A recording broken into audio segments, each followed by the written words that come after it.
कोई को करे सिर्फ ये लफ्ज चयो तू छो सदो पियो आहे तारीख़ दमिश्क में अचे थो त उहो उथियो आहे कलमो भरे ला इलाहा इल्लल्लाह मुहम्मद रसूलुल्लाह ऐं ख़ुदा जो कसम आहे उन्हनि यज़ीदनि सां लड़ियो आहे 28 साल उमिरि आहे हुनजी 18 साल उमिरि आहे हसीन जमीलो लड़ियो आख़िर उहो शहीद थियो आहे जॾहिं उहो शहीद थियो त सुणे ज़ैनुल आबिदीन खे ॾाढो सदमो पहुतो मुंहिंजा मौला मां दुआई न घुरां न को हुते आहे न को ईअं हुनजा उज़बा न को धार थियनि आवाज़ आयो ए सुणा ज़ैनुल आबिदीन जॾहिं अवल दुनिया छॾी हुई त ईमान ते न छॾी हुई हुयो मुस्लमान पर हाणे दुनिया छॾी थी त तो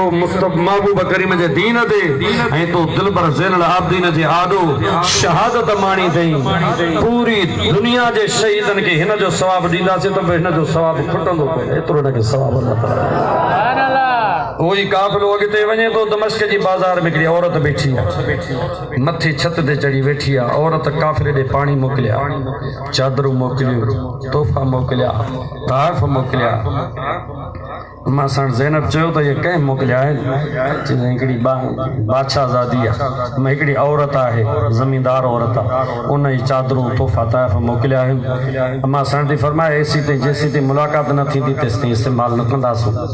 औरत लही आई चई अम्मा तूं केरु आहे एॾी वॾी महिरबानी कई थी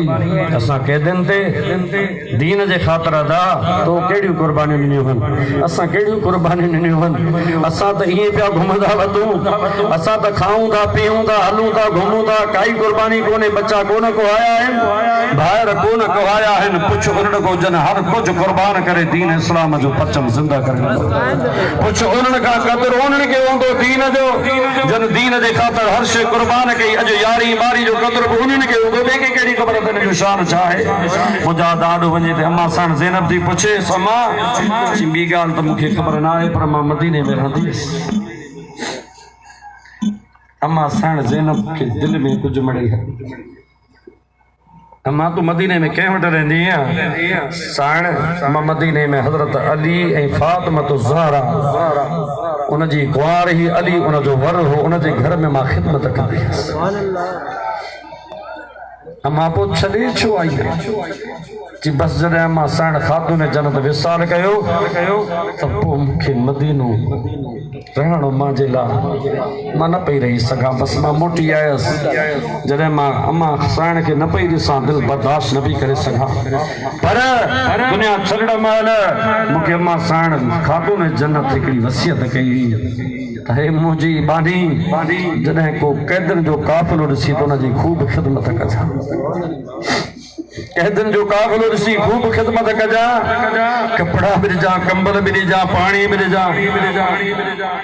ऐं मां चयोमांसि अम्मा बिल्कुलु ईअं थींदो पर मुंहिंजे लाइ हिकिड़ी दुआ घुर एसी ते मौत न अचे जेसी ते इन साण हिकिड़ी नंढड़ी न्याणी हूंदी जंहिंजो नालो ज़ैनब साण हो ॿियो हिकिड़ो नींगर हो जंहिंजो नालो इमाम हुसैन हो मां एसी ते दुआ घुराईमांसि न मरां जेसी ते ॿिन्ही जी दीदार ज़ियारत न कया जंहिंजो इहो आवाज़ अम्मा साण ज़ैनब ॿुधो चई मुंहिंजा अल्लाह तूं केॾो बेनियाज़ आहे कॾहिं असांजी बानी अॼु हुनजे घर मां सामान असां ॾे थो अचे अम्मा भला सुञाणींदी आहे हू थी चवे मां न सुञाणींदमि पोड़ी बि थी चुकी आहियां अम्मा साण ज़ैनब थी चवे अम्मा वाह जेका नंढड़ी न्याणी ॾिसी आई हुई चयो ही त एसी ते न मरां वाह हीअ ज़ैनब साण तुंहिंजा ॾो बीठी आहे जे दिल पर हुसैन लाइ दुआ घुरे हो दिल पर हुसैन जो सिर नेज़े ते हुयो त सिर मां आवाज़ आयो इन अल्लाह मा साबिरीन सब्र करे ॾेखारियो छो त दीन जे ख़ातिर क़ुर्बानी थी आदा दीन रत जा दरिया वहाईंदो आयो आहे न दीन जो क़दुरु कर चो इंशाअल्लाह क़दुरु कंदासीं हथ मथे करे चो इंशाअल्लाह दीन जो क़दुरु कंदासीं चो इंशाअल्लाह दीन जो क़दुरु कंदासीं मस्जिदनि खे आबाद कंदा कंदासीं ऐं उन हसन हुसैन जे बच्चन जो क़दुरु कंदासीं हसन हुसैन जे बच्चन जे दर्जा गुलाम थी रहंदासीं इंशाअल्लाह बेड़ा पार थी वेंदा वमा अलैना इल्लल बलाग अस्सलामु अलैकुम वरहमतुल्लाहि वबरकातुहू मां वरी बि सभिनी खे लख लख करोड़ करोड़ मुबारक हूंदो ॾियां इन प्रोग्राम में पर ख़ुसूसन हक़ीक़त करे पुछो जेका असांखे साईंजन जी ख़िदमत करणी ही असां उहा त कोन करे सघिया आहियूं साईंजन फ़क़ीर तबियत आहिनि साईंजन वॾा महिरबान आहिनि साईंजन जी वॾी महिरबानी आहे जो साईंजन पंहिंजो टाइम कढी आया बहरहाल एतिरो अर्ज़ु कंदासीं ज़रूर त मुंहिंजा साईं तुंहिंजा वॾा करम वॾियूं महिरबानियूं जो कुर्ब जा कदम भरे आयो अल्लाह कंदो तव्हांजे सदके असां सभिनी जा बेड़ा पार थी वेंदा अस्सलामु अलैकुम हाणे 3 दफ़ा कुल शरीफ़ पढ़ो हिकु दफ़ो अलग शरीफ़ पढ़ो त यारी वारे पीर दिलबर दस्तगीर जे हवाले कंदासीं मदीने वारे घोट जे दरबार में साईं जन